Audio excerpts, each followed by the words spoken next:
இறைவா உன்னருளால் திருவீடு காணும் பெரும் பேறு தந்த உனக்கேயம் நன்றி. மலரான நபியின் மனமான ரௌதா அகமார காண அழைத்தாயே நன்றி. அஸ்ஸலாமு அலைக்கும். இறைவன் சாந்தியும் சமாதானமும் உங்கள் மீதும் என் மீதும் இன்று நிலவட்டுமாக. அல்ஹம்துலில்லாஹ். என் பெயர் அஃப்ரா பானு. நான் எடுத்துக்கொண்ட தலைப்பு இஸ்லாம் கூறும் சமூக சேவைகள். யா அய்யுஹல்லதீன ஆமனூ வஸ்ஜுது வஅபுது ரப்பஹும் வஃபலுல் ஹைர லஅல்லகும் தஃப்லிஹூன். ஈமான் கொண்டவர்களே, நீங்கள் ருக்கு செய்யுங்கள், இன்னும் சஜிதா செய்யுங்கள், நீங்கள் வெற்றி பெறக்கூடியது பொருட்டு நன்மைகளை செய்யுங்கள். இப்னு அப்பாஸ் ரலியல்லாஹு அன்ஹுமா கூறுகிறார்கள், ஒருவருக்கு அருட்கொடைகளை அல்லாஹ் வழங்கினான், அதை வைத்து மக்களின் பூர்த்தி செய்யவில்லை எனில் அல்லாஹ் அந்த நியமத்தை அவனை விட்டு நீக்குவான்.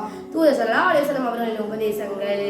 ஒருவரின் சிரமத்தை நீக்கினான், அவரின் சிரமத்தை அல்லாஹ் நீக்குவான். நோய்பட்டவரை சந்தித்தல், அறியாமையை நீக்கி அறிவை வழங்குதல், கடனை நீக்க உதவி செய்தல், முடியாமல் இருப்பவர்களுக்கு உதவி செய்தல் சதக்காதான்.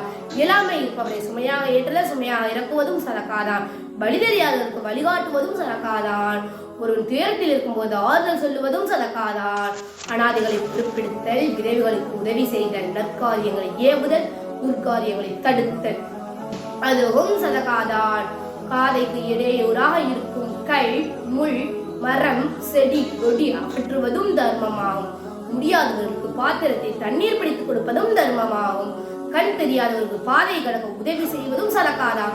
இப்படி பல பணிகளை அல்லாஹ்வின் மூலம் தூதர் ஸல்லல்லாஹு அலைஹி வஸல்லம் அவர்கள் நம்மிடம் ஏவி இருக்கிறார்கள். அல்ஹம்துலில்லாஹ். வாக்கிய தௌபான அல்ஹம்துலில்லாஹி ரப்பில் ஆலமீன். அஸ்ஸலாமு அலைக்கும். மங்களம் பொங்கிடும் மாதமாம் ரமதான், எங்கெங்கும் நிறைந்தோர் ஏற்றிடும் ரமதான், தங்க நபிநாதரும் போற்றிடும் ரமதான். மங்களம் பொங்கிடும் மாதமாம் ரமதான், எங்கெங்கும் நிறைந்தோர் ஏற்றிடும் ரமதான்.